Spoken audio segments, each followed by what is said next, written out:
bang kaparaanan at kapanahunan. Okay po, paano tayo magiging humble before God? Nakita na po natin, no? Yung salitang submit. Submit yourself to God. Sabi ng James 4:7, submit yourselves therefore to God. Di ba? Pangalawa, submit yourself to the elders of the church. Sabi dito, no? Obey them that have the rule over you and submit yourselves, for they watch for your souls as they that must give account, that they may do it with joy and not with grief, for that is unprofitable for you. Unprofitable for you. Kapag ang ginagawa namin dito na paglilingkod sa inyo, wala kang kapapakinabangan kung hindi ka nagpapasahod. Makikinabang ka lang sa paglilingkod na ginagawa ng mga lingkod ng Panginoon kung nagpapasakop ka sa Diyos at sa mga lingkod ng Panginoon. At hindi lamang sa pastor, kundi sa mga manggagawang kasama ng pastor.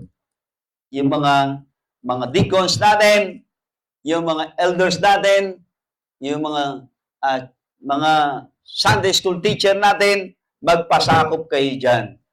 Ang pangalawa, lumapit tayo sa Diyos.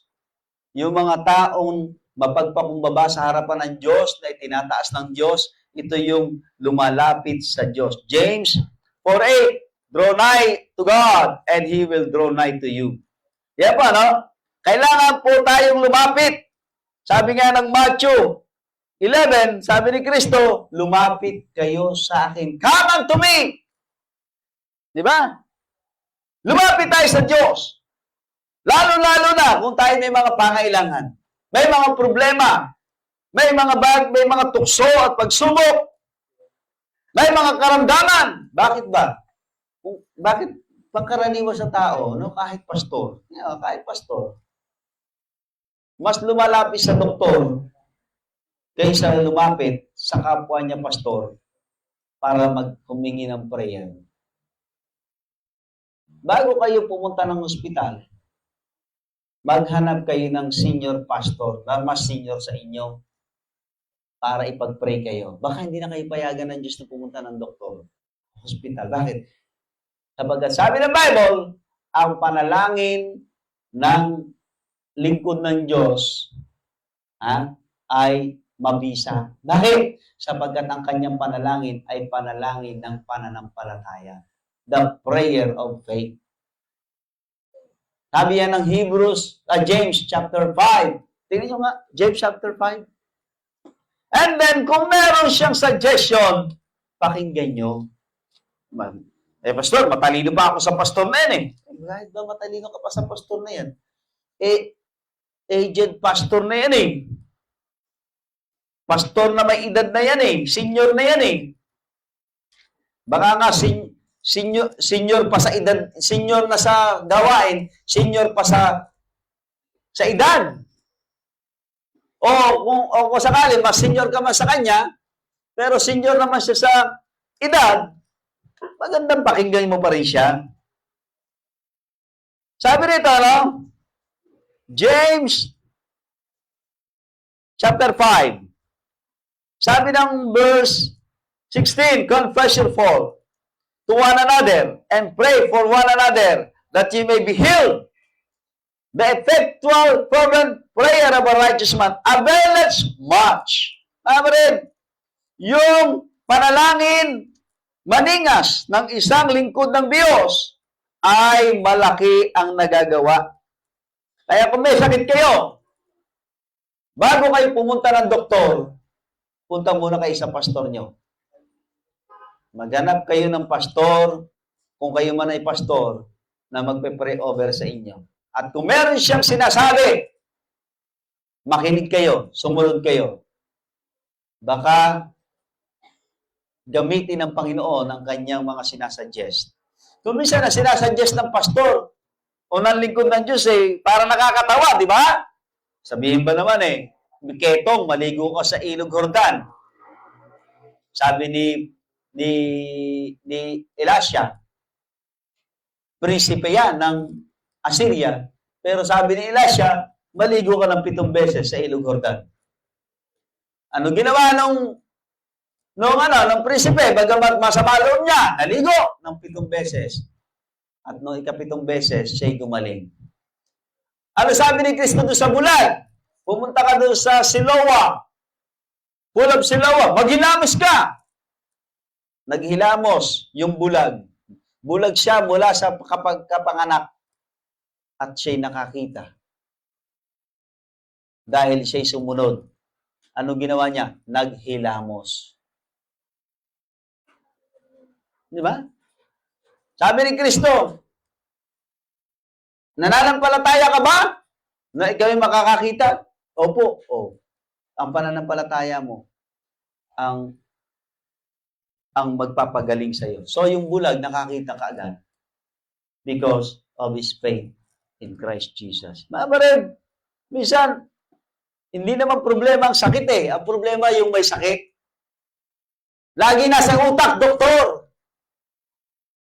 At baka yung mga doktor na yan, naghahanap buhay na lang, hindi na gumagamot. Sang-ayon po sa FBI ng Amerika, mas marami daw pinatay ang mga doktor ng Amerika kaysa sa mga namatay noong World War I and World War II.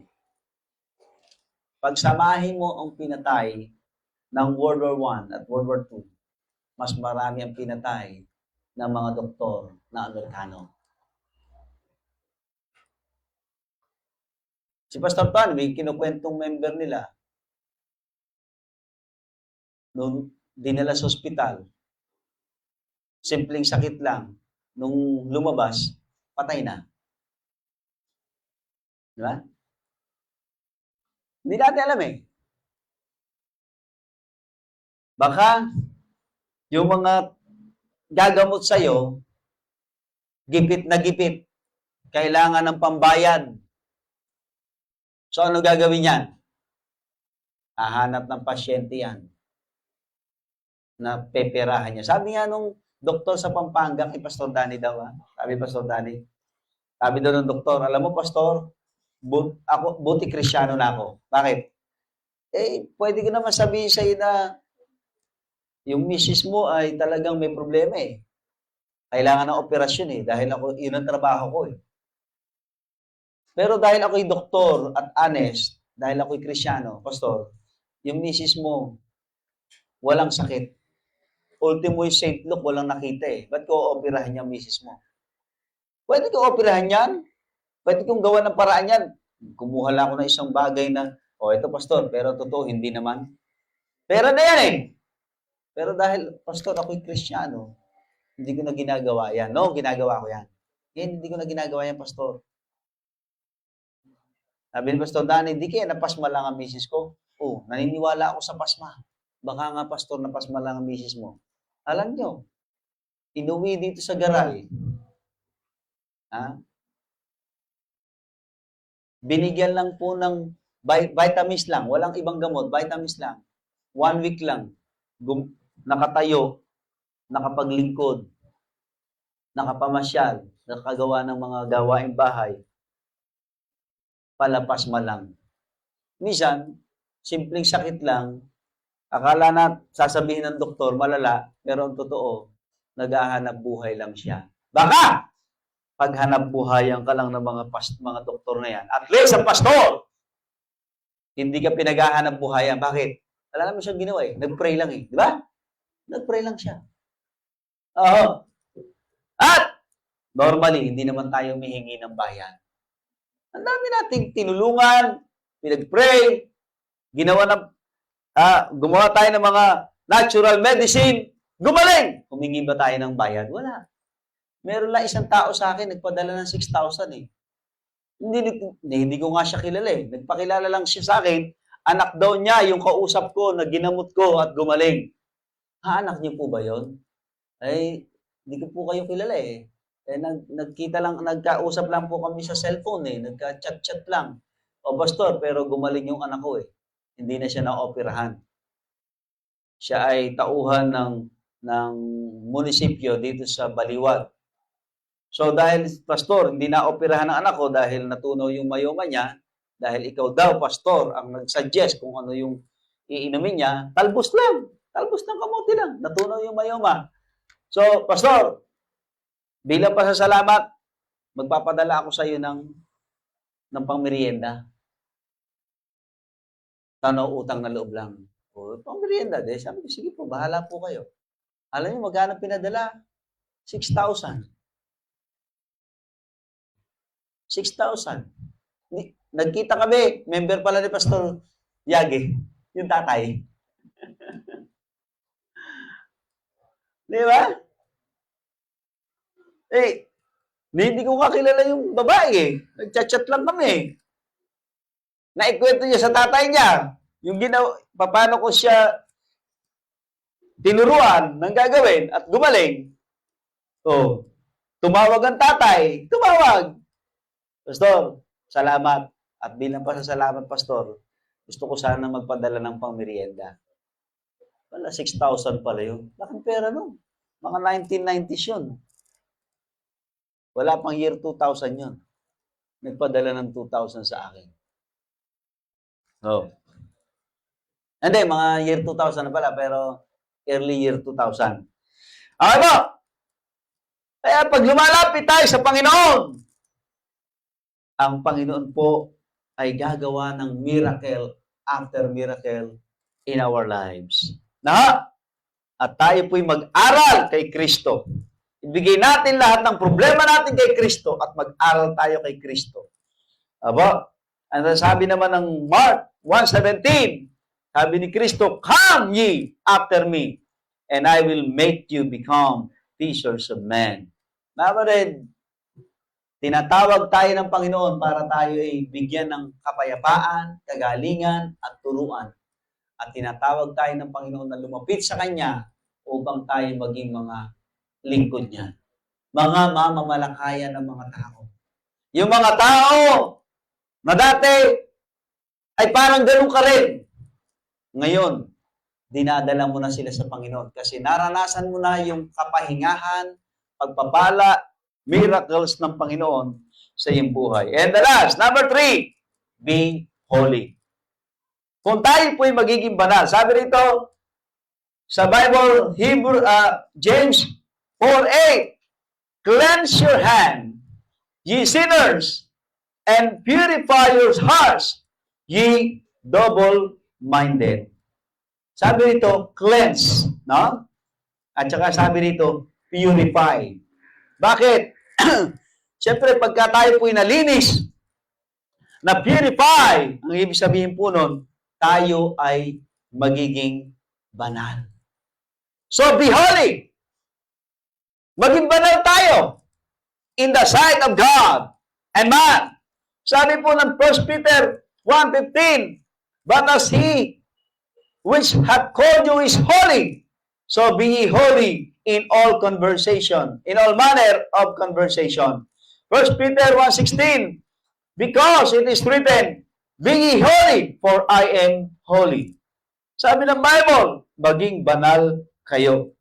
2 Peter 3:11, "Seeing then that all these things shall be dissolved, what manner of persons ought ye to be holy, to be in all holy conversation and godliness."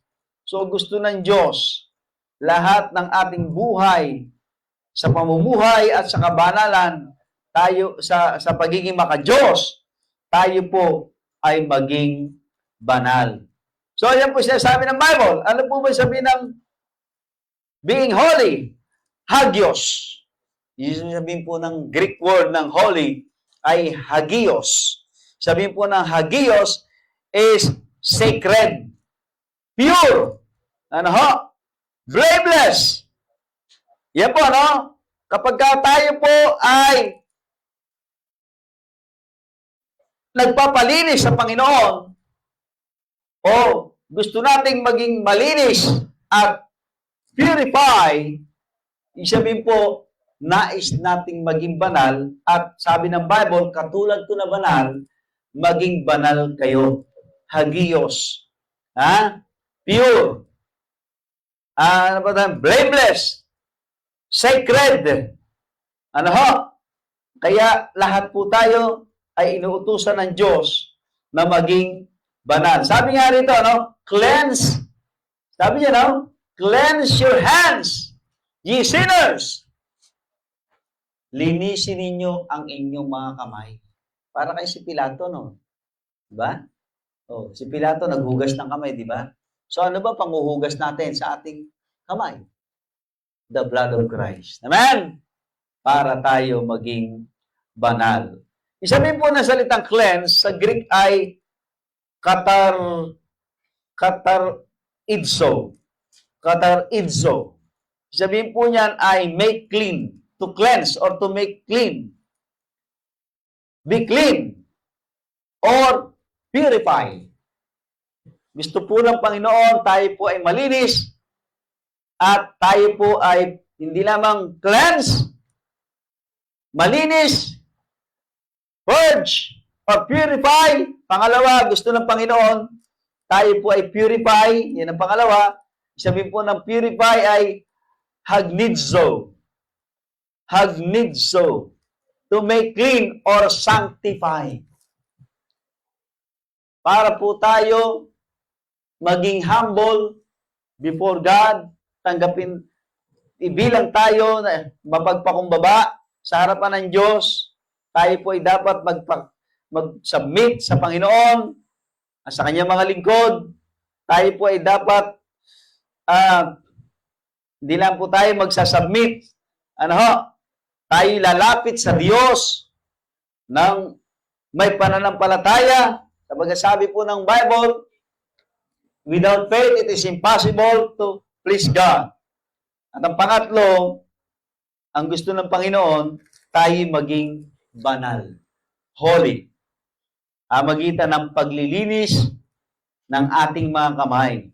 Sabi ng Bible, para tayo ay maging malinis. Purge. Ang pangalawa po ay purify. Cleansed, then purified. Sabi po ng purified ay make clean, to make clean. To make clean, para tayo maging malinis. No? Hagnidso. At ang pangatlo po ay sanctify. God wants us to be sanctified. Ang ibig sabihin daw po ng sanctified ay to set apart to a sacred purpose or religious use. Number two, to impart or impute sacredness. Sabi niya, no? Inviolability or respect to. Yan. Yan ang sabihin, no? ng salitang sanctify, to give moral or social sanction to. At number 3, to make productive of holiness or piety. And sabi po ni Merriam Dictionary, hindi defensor nais ng Diyos, maging productive tayo sa kabanalan. Sa pamamagitan ng kabanalan. Hindi yung ang akala ng iba, ang pagpapakabanal ay kailangan hiwalay ka lagi sa taong makasalanan. No? Hindi po ganon. Si Kristo ay banal, pero sumasama siya sa mga taong makasalanan. Bakit? Sa pagkasabi ni Kristo, ang mga taong to ay nangangailangan ng doktor sapagkat sila ay may karamdaman. So tayong mga banal, kung tayo man ay magpapakabanal, hindi na hulugan na iiwas ka sa mga taong chismosa. Iiwas ka sa mga taong lasinggero, babaero, butangero. Hindi po yun.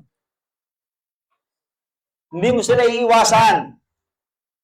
Ilalapit mo sila sa Diyos kasi banal ka Para maging banal din sila na katulad mo. Habang nagpapakabanal ka sa Diyos, productive holiness, no? Ay yung mga tao na nakakasalamuha mo, nagiging katulad mong banal. Inilalapit mo sa Diyos. Bakit? Sapagkat ikaw ay lumalapit lagi sa Diyos. at naglilinis ka ng iyong sarili sa magitan ng banal na dugo ng Panginoon. Kaya nga sabi ng 1 Peter 1:22, seeing ye have purified your souls in obeying the truth through the Spirit unto unfeigned love of the brethren, see that ye love one another with a pure heart fervently. So mga kapatid, nagiging malinis tayo, napupurified tayo sa magitan ng pagsunod sa katotohanan ng salita ng Diyos. Kaya, habang ang Bible na ito ay sinusunod natin, lalo tayo nagiging banal. If you want to be holy, more holy, you need to obey God's word. Di ba? Paano mo masusunod to? Basahin mo. Aralin mo. Bulayin mo. According to Joshua 1:8. Ang sabi ng 1 John 3, verses 2 and 3, Beloved, now are we the sons of God, and it doth not yet appear what we shall be, but we know that when he shall appear, we shall be like him, for we shall see him as he is. Ayan, muna naputol na itong ano ka. Tuloy natin. And every man that hath this hope in him purifieth himself even as he is pure. Baka pa din, ang mga taong sanctified, sila yung mga purified. Amen? Purified yan. Sila yung mga holy, mga banal na tao. Ano ho? Pinipurify nila ang sarili nila dahil sa salita ng Diyos. Sabi po ng John 17:17, sanctify them through the truth. Thy word is truth. So, ang salita po ng Diyos, habang ginaganap natin, ginagampanan natin, tinutupad natin, ipinamumuhay natin ang salita ng Diyos, lalo tayong nagiging banal, purified, sanctified. Di ba ba? Sabi na Ephesians 5:26, that He might sanctify and cleanse it with the washing of water by the word. Ang salita po ng Diyos ay isang uri ng tubig na naglilinis. Diba? Sabi na Hebrews 13:12, wherefore Jesus also, that He might sanctify the people with His own blood, suffered without the gate. So, hindi lamang ang salita ng Diyos, ang katotohanan ng salita ng Diyos, kundi ng dugo ni Kristo. Tayo po ay sinasanctified, pinupurified, ginagawang banal.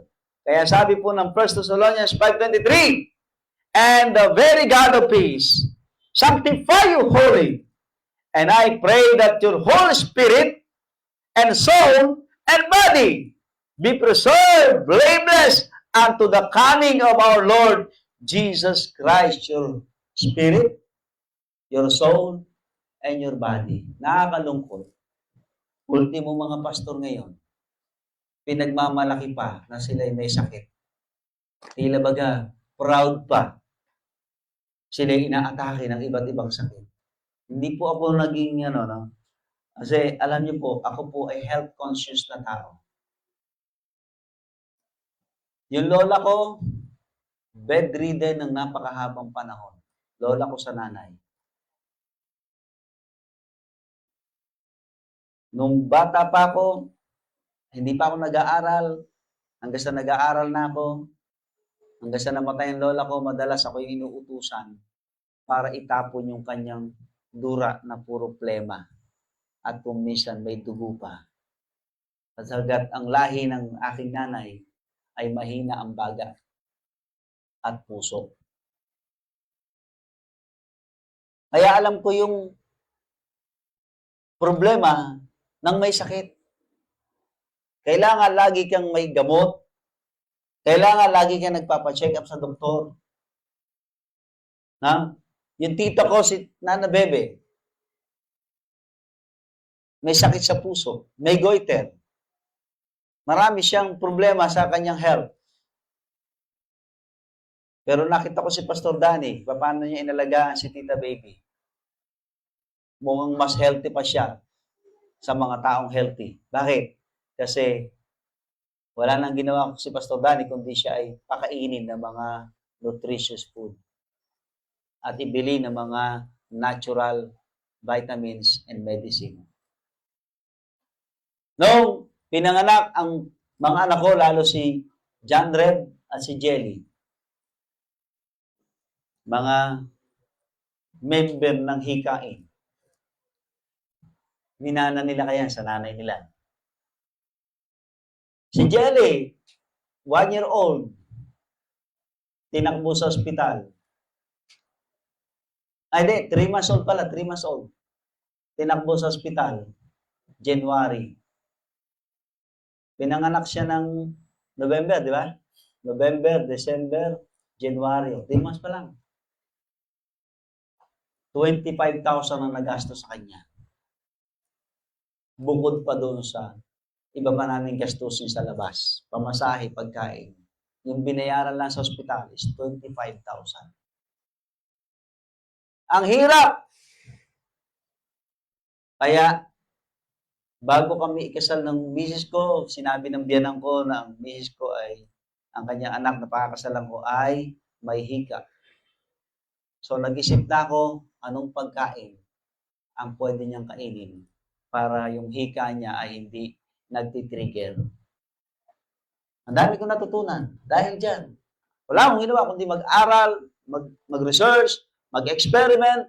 Number 1 ginagawa ko experiment sa sarili ko. Then, ina-apply ko sa misis ko. And then, ina-apply ko sa mga anak ko. At biyaya ng Panginoon, healthy ang misis ko. Na, mga anak ko yan. Sabi mo may hika si John Red, may hika yan. Sabi mo may hika si Jelly, hindi mo mapapansin. Bakit? Yan ang biyaya ng Panginoon. Na dahil dyan, mas ginusto kong mag-aral ng mga natural medicine at i-apply kahit ayaw nila. Di ba? Bakit? Sapagkat ako yung guardian nila na kailangan ko silang alagaan, suportahan, at tulungan sa lahat ng pagkakataon.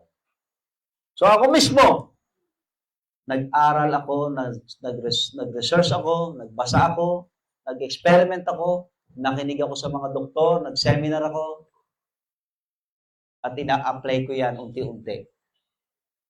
Di ba?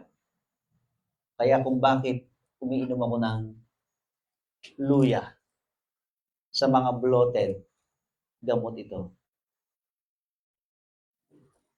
Sa mga rin, nataka lang ako sa maraming Kristiyano, ina-highlight pa ang kanilang sakit. Proud na proud pa. Dapat ikahiya natin yan.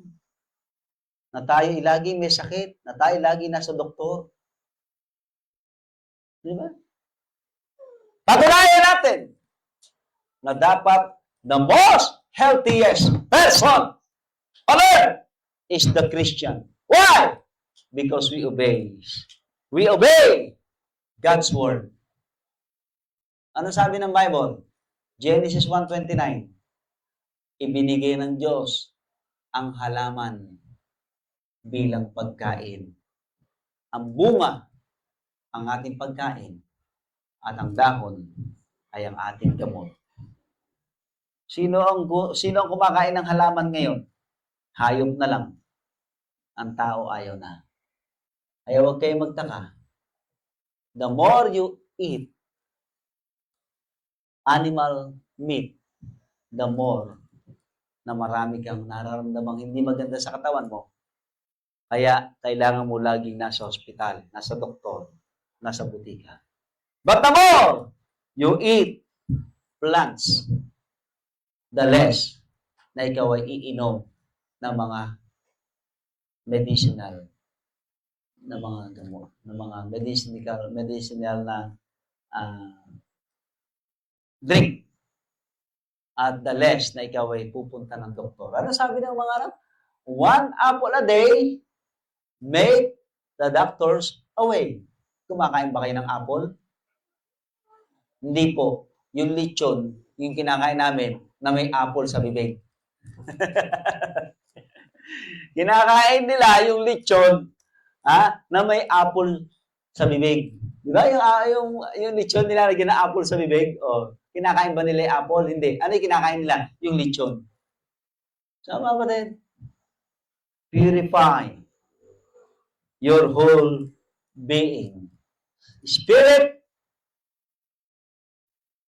soul, and your body must be blameless before God. Tayo manalangin. Panginoon, salamat po. Salamat sa iyong salita na aming bunulay-bulay. Help us to be holy. Help us to always draw near, draw nigh to Thee, and submit ourselves every day, every hour, every minute, every second. Help us to be humble enough that You may bless us indeed. Panginoon, ibigay po ako ng panyaya. Bago tayo magwakas mga kapatid, kayo mga nasa online, pwede naman kayong lumapit. Lumuhod kayo kung saan kayo nandyan sa online. Tanda na kayo lumalapit sa Diyos. Tanda na kayo nagpapasakop sa Diyos. Tanda na kayo'y nagpapakabanal para sa Diyos. Iyan po ang mga tanda ng isang taong humble. At kung hindi mo gagawin yan, that's the sign that you are proud. So, kapatid, God wants to bless you more and more. But in order for God to bless you and to promote you, is to become humble, base, lowly. So tayo tumayo. Let's come forward. Sabihin mo, Panginoon, gawin mo po akong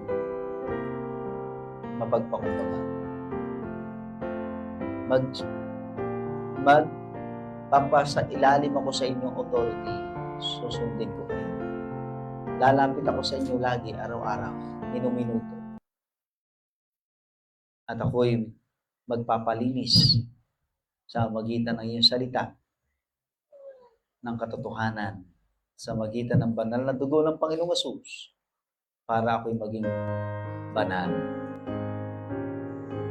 Sa mga rin, naghahanap ang Diyos ng taong mapagpakumbaba upang kanyang itaas at pagpalain. Dapat ikaw yon. Dapat ako yon. Dapat tayo yon. Di ba ba? At pag nakita ng Diyos that we are humble, ipapakilala ng Diyos sa buong mundo na ikaw ay anak niya na minamahal niya. At i-bless ka niya ng higit sa lahat. God will bless you more and more. Tayo manalangin, Panginoon, salamat po. Pagpalain niyo po ang pagwawakas ng aming pong worship service ngayong umaga. Tulungan niyo po kami na laging lumapit sa iyo with contrite heart, humble heart, obedient heart. Bless you po ang bawat isa na nandito ngayong gabi, ngayong umaga. Lahat ng lumapit, especially. Lahat ng nasa online na nag-gesture ng kanilang humbleness or humility before you. Bless them. Tulungan niyo po sila. Ano man ang kanilang kalagayan, gawin niyo po silang mapagtagumpay. May karamdaman, pagalingin niyo po. May mga problema, suliranin, tukso, pagsubok, temptation, tribulation. Gawin niyo po silang matatag at matagumpay. Salamat po sa iyong biyaya. Pagpalaan niyo po ang bawat isa amin. Pagpalaan niyo rin po maging ang aming offering sa pangalan po ng Panginoong Jesus. Amen. Amen. Okay, yung po mga kapatid nating nasa malayong lugar, nasa samang kayong lugar. Pastor, paano ako makapagpadala ng aking tithes o ng aking offering o ng aking first fruits o ng aking mission? Meron po tayong dalawang GCash number.